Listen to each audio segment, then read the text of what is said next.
Alright guys, well, it's been a while, but I figure it's time for an update. There's actually been quite a bit of work done on the truck, so I just thought I'd bring you in on it. First, let's go to the engine bay, I guess. I've been working on wiring for the most part, and put in bulkheads here for the through the firewall to get into the cab. For most of this, what I did was I have a bunch of pieces from the Crown Vic still that I'm welding into the firewall. Actually, I ended up not using this, but this is where the computer goes in, and this is where the main wiring hub goes through. And basically, I just cut it out, and I still haven't finished welded it, but cut it out, tacked in the piece from the Crown Vic, and put this in to test fit it, and that seems to be working. Just fine. So what I'll do is I'll take all this wiring here that goes around the front to the other side there, and it'll go underneath the fender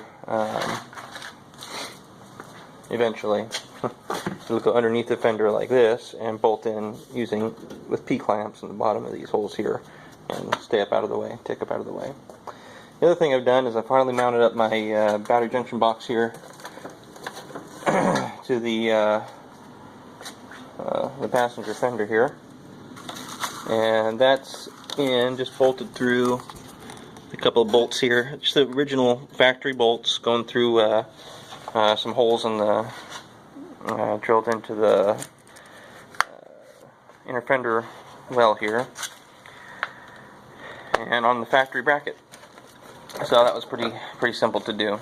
The other thing I did was I found a place to stick my battery, and what I ended up doing was just measuring my battery out and folding it, cutting out that area where the measurement would have been, and then folding it down. So you can kind of see it there, but I just kind of cut it out, folded it out, and what I'll do here is, this isn't the end result, it's just so I know where it goes. And what I'll end up doing here is I'll take a battery tray that was for the 56 originally, and I'll take it and weld it into this hole here where the battery's sitting, so that this is all covered up and it's not getting water splashed all over it and that sort of thing. So that'll all be sealed off eventually here, and it'll have the tray for the original 56 tray sitting in it, and that'll hold that battery there. Let's see, what else are we doing here? I've been thinning out the harness, so as you can see, I've been cutting out wires like crazy here, and this was a lot of this is the police stuff that I'm not using, obviously, but some of this is going back into the cab. I got to make sure what this is going in there for. I think this is for air conditioning stuff. Again, I'm still in the middle of everything here. For the radiator here, I'm going to end up getting rid of this whole, this whole piece right here, and going down to AutoZone, get another piece that fits in it all right. And I'm going to have to swap out my radiator, get another 56 radiator, because I like the way they look. I think they're pretty cool. And except I'll get one that's got the outlet hole there, outlet, inlet, whatever it is, that hole on this side instead, so that way this part can just hook right into it there, and then I can find a hose that'll fit appropriately for this to the gooseneck up there. So shouldn't be a big deal for the piping. Again, also with this piece, I'm gonna have to find a piece that's a little bit shorter than that, or something that fits into that. That's no big deal. I do want to keep the oil cooler. I think it's a pretty good piece, so I'm gonna keep that. I'll stick that somewhere. I haven't figured out what I'm doing exactly with power steering and transmission cooler. I may end up just getting a radiator that's got a transmission cooler in it that looks like the old style but has a cooler in it, or I'll just probably get something that it'll just bolt on, somewhere in here. Not bolt in, but it'll go through with those little plastic things, like normal. I don't think there's any space to put the Crown Vic one. It's a little big, a little long. Let's see, so that's that as far as wiring goes. Everything sits in real well. I haven't really thinned out the engine bay too much because everything works, and I've got it turning over. I don't have any fuel hooked up to it so far, but it does turn over. I do have it hooked up to the key. So the key does, is hooked up to the ignition, which is nice. The inside is also a work in progress here. I'm starting to, do the floors and whatnot. I'm just using, I'm starting to do the floors and whatnot. Right now I've just got the Crown Vic gauge cluster in here, but I'll end up getting something nice that fits in here and looks normal, looks stock, but isn't. I've actually been kind of looking at, I don't know if this will end up working or not, but there's some dudes that take the Mustang clusters and put them in Crown Vics. So I thought, well, why can't I do that and stick it in here, because in my Mustang the cluster is rounded out just like this. So maybe that would kind of mostly fit in there, and then I could fab out something that would, connect it the rest of the way and have gauges that worked. But I'd really prefer to have something a little bit more old school. I'd like to have the inside of the cab, as much as possible, be stock looking. Inside and outside look totally normal, and then the underbody stuff be just ripping it up. Just be completely different. So I'm peeling, sticking the floor here, obviously. I don't know if you guys have seen this stuff before, but basically you go to Lowe's or Home Depot and you get this repair tape it's for roofing, and it's for to plug up holes or whatever. And it's basically the same stuff as the expensive guys use that are made for cars. It's got a a silver foil backing on it, and then underneath is if I can make it a focus here, in between there,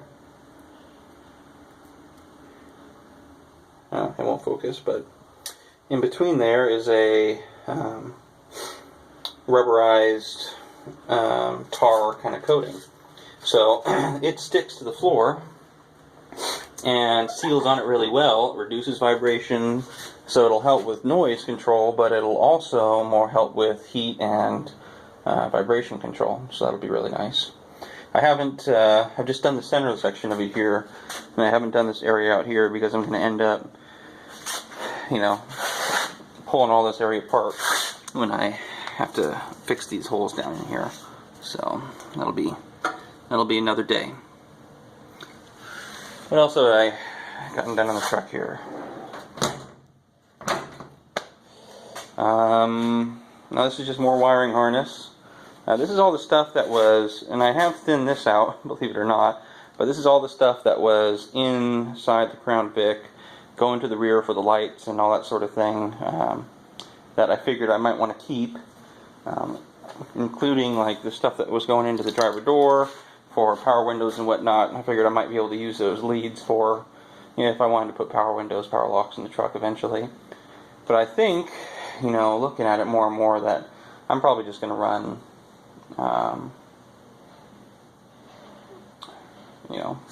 run a separate harness for the body lights, that sort of thing, and call it a day, because it's going to be more, I might just thin it out more, just get rid of all the accessory stuff like for the doors and whatnot, and only keep the stuff that goes for the lights and whatnot, because I think that's going to be a lot more work than it needs to be to make that fit for a situation that I may not end up using, because I do kind of like the manual windows and whatnot in the older truck. Nothing's changed with the rear suspension too much. I did end up getting a new column for the truck. It's the same column that River City got. I don't know if you guys have seen him. I hope so.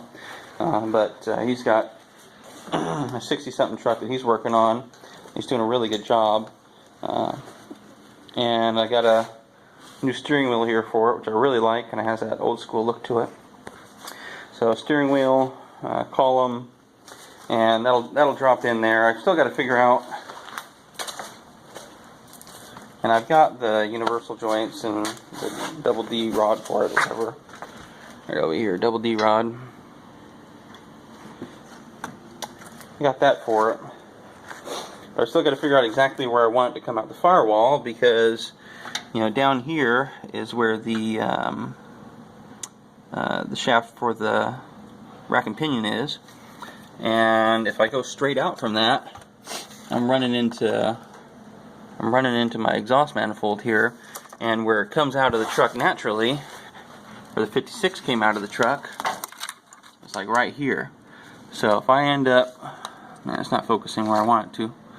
If I end up coming out here, where it's supposed to come out, then the double D, if I had a straight shot, would have to go right through this manifold to get down to where the rack and pinion is. So what I'll end up probably doing is having it come out of the firewall a little bit higher than natural, and then it'll come down to the frame right here, where I'll have a second set of universal joints, and I can't remember what those things are called at the moment, but it'll a little piece that'll hold around the double D to keep it still so that the joints don't flop around all over the place, and then go from there down to the steering box.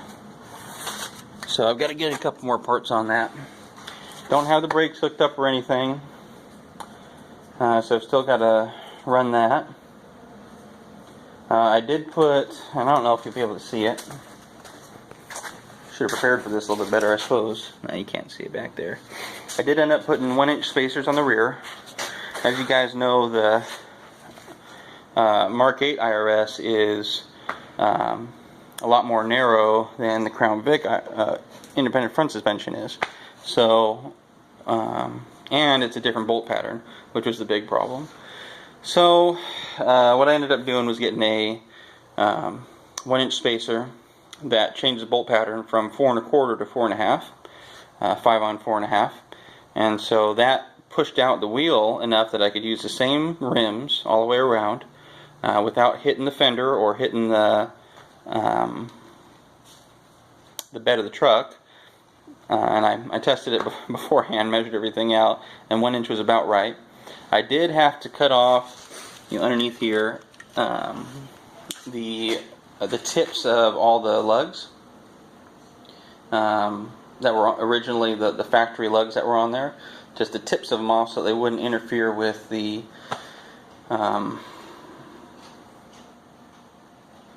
spacer at all. Just the area that was unthreaded, basically. Okay. So anyway, 1-inch spacer, pushed it out just far enough so that it's not rubbing on anything, and change the bolt pattern, which is what I needed. So that's what I suggest to you guys. I was changing out the bolt pattern by drilling the hubs themselves, and then I was going to drill them out and then put new lugs through them. And I found a shop that would have done it for fairly inexpensive, and I could have done it myself. I've got the could have just gotten the tools for it and then pressed it in, which is no big deal. I just need another drill bit, but it turned out that I needed the spacing anyway to pull it out away from the bed, and so it just made sense to go with the spacers. That's why I suggest you guys do the same. The big deal, though, that I'm working on right now, pardon my mess, is so these are both the gas tanks, obviously. This gas tank was from the Crown Vic, and you guys know the Crown Vic gas tanks sit up diagonally. They're not underneath there like this. They sit up like this inside the frame of the Crown Vic.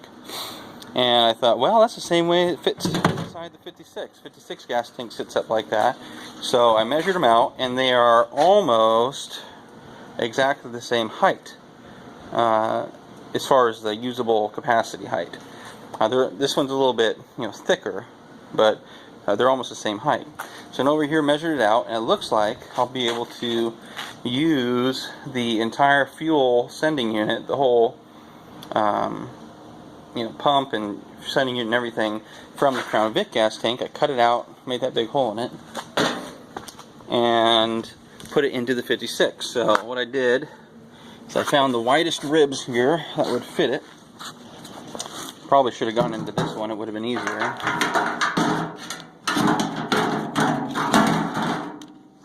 and this thing's trash. I've had that fuel tank over there sitting, with fuel in it for the last couple years, and it just totally trashed all this. So I'm gonna have to replace the whole thing. The fuel pump's toast, but that's no big deal. But cut this piece out of the Crown Vic tank and pull in the 56 tank, and I think that if I weld this in right about there, and it might have been better to put it over here because there's a big dip. See how there's a dip right here? There's a big dip right here also that I had to hammer out, which was extra work that I didn't need to do because I could have put it over here, right here. But in any case, I can put this in here, and that will give me, because the gas tanks are about the same height, that will give me a place to stick my fuel pump, and will also give me the correct range for the float to use to tell me to send a reading to my fuel gauge. So I think that's the best option for me right now. I'm going to keep the original 56 gas tank. Yes, it'll be in the cab. No, I don't think that's a problem. That's probably the safest place for a gas tank to be, in all honesty, in that it's not, it's the safest place for me to be in the cab, so it's probably the safest place for a gas tank to be, because you get rear-ended, the first thing that gets hit the gas tank, and you got gas all over the place, or so on and so forth. So, and this frame is going to be a lot thinner than the Crown Vic's frame is, or even like a modern F-150. And I thought about getting the gas tank out of a Ranger or F-150 or something, but I just think that there's not going to be space for the fuel tank and the exhaust pipes and all that. So this turned out to be the best option. And if it ends up not working out, then I can always remove it and do something else. In any case, I'll weld this flange into here, and then this will just have a place to bolt up naturally, and I can run fuel line from here. It'll be here, so I'll run it here, down through the floor of the cab of the 56, and out to the motor. So that's pretty exciting. So if you guys want to try it, I'm probably today I'll end up welding on this, but weld this out, stick it in the cab, see how it works out. And so if you're looking for a way to put a fuel pump in your 56 gas tank, I think this is the best way to go, especially with this with these two tanks being almost exactly the same height. It's kind of crazy. This is a lot thinner, It's actually this one's longer than that one is, but it's thinner. So I don't know how many gallons that one held. In any case, I think I'll cut it here. It's getting a bit long, and I'll update you guys again when I've worked on this fuel problem here a little bit, and if there's anything else that's going on that's interesting. Thanks for all the new subscribers. You guys are awesome. Keep the comments coming, and I'll try to put out some more videos more regularly than this. In any case, good luck on your builds, and if you need anything, shoot me an email.